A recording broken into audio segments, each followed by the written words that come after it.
Bom, pessoal, aparentemente funcionou muito bem, então vamos dar continuidade e resolver os exercícios que faltam. Vamos interpolar três termos entre 2/3 e 27/128 para que a sequência seja uma PG oscilante. Então, primeira coisa, se eu quero colocar três termos entre duas extremidades, é porque esse cara aqui é o primeiro termo de uma sequência e esse cara aqui, bom, primeiro, pula 3, segundo, terceiro, quarto. Esse cara tem que ser o quinto termo da sequência, certo? E para que a PG seja oscilante, é necessário que a razão seja um número negativo, porque daí vai alternando o sinal. Ok, então eu posso escrever minha PG assim. Conheço aqui o primeiro termo, o segundo, o terceiro e o quarto eu quero determinar, e conheço aqui o meu quinto termo. Beleza? Vamos lá. Se eu conheço o primeiro e o quinto, eu posso escrever que o quinto é igual ao primeiro vezes razão à quarta. E aí eu consigo calcular essa razão usando os termos que eu conheço. Substituir ali as frações. Para isolar a razão à quarta, eu vou tirar o 3 que está dividindo, o contrário da divisão vai multiplicar lá no 27. O 2 está multiplicando, o contrário da multiplicação vai dividir no 128. Então vai multiplicar o 128 para dividir, né? Na verdade. Então vai ficar 81 sobre 256 igual a razão à quarta. Para tirar esse expoente 4, vou usar mais ou menos raiz quarta, porque é par. Raiz quarta de 81 é 3, raiz quarta de 256 é 4. E aí eu penso, mais ou menos, ora, se é oscilante, a razão é negativa, então menos 3 quartos. E aí eu posso escrever já a minha PG. Como que eu vou fazer isso? Bom, do primeiro para o segundo termo, basta multiplicar pela razão. Mais com menos dá menos, 3 com 3 simplifica, 2 e 4 fica 1 meio, menos 1 meio. Multiplica de novo pela razão. Então eu vou ter menos com menos mais, 1 vezes 3, 3, 2 vezes 4, 8, 3 oitavos.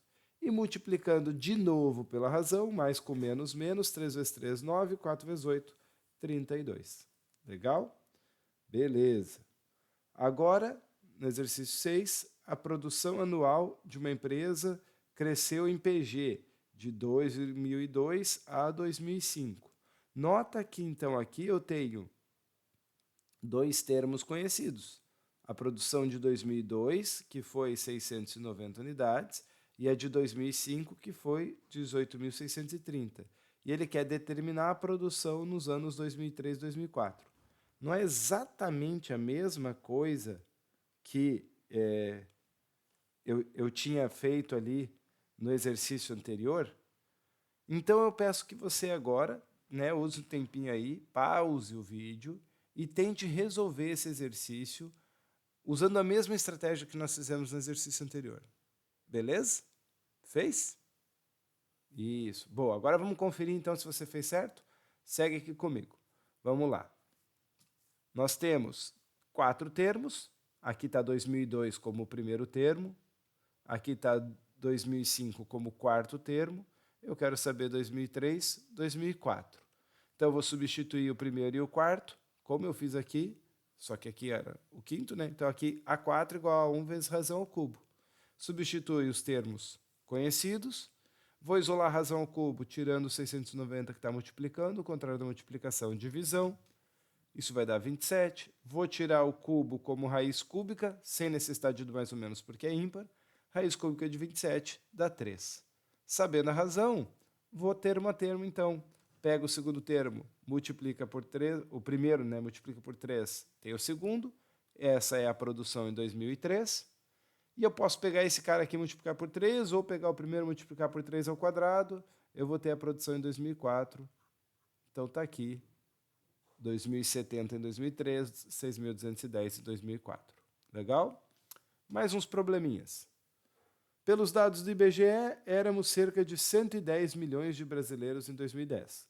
Considerando um crescimento populacional de 2% ao ano, quantos habitantes aproximadamente o Brasil teria em 2014? Bom, imagina então que eu tenho aqui o ano de 2010. E aí eu quero encontrar a população estimada em 2011. Se vai haver um crescimento de 2%, é porque 2011 vai representar 102% de 2010. Quando eu for pensar em 2012, eu vou ter um novo crescimento de 2%. mas aí vai ser 102% de 2011.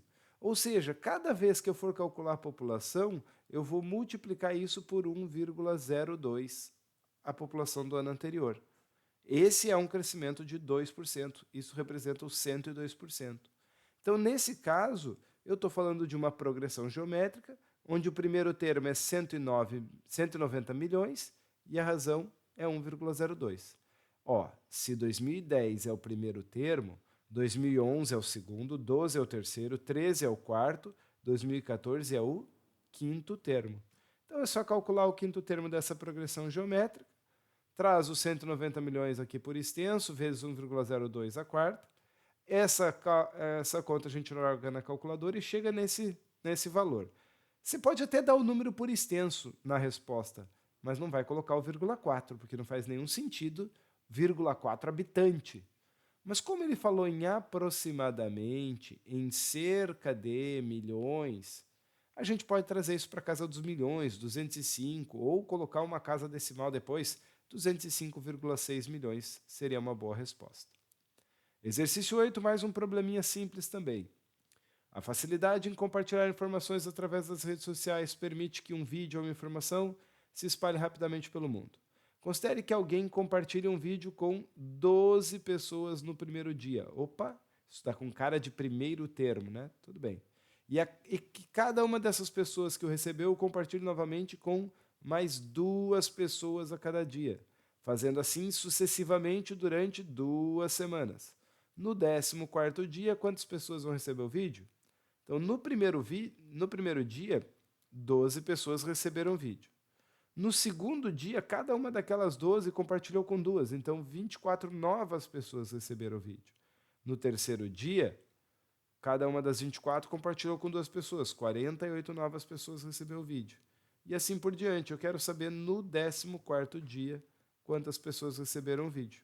É uma PG, primeiro termo 12, razão 2, certo? Vou achar o 14º termo fazendo o primeiro vezes razão elevada a 13. Substitui os elementos que você tem, faz a conta na calculadora, 98.304 pessoas. Detalhe, esse é o número de pessoas que recebeu o vídeo no 14º dia.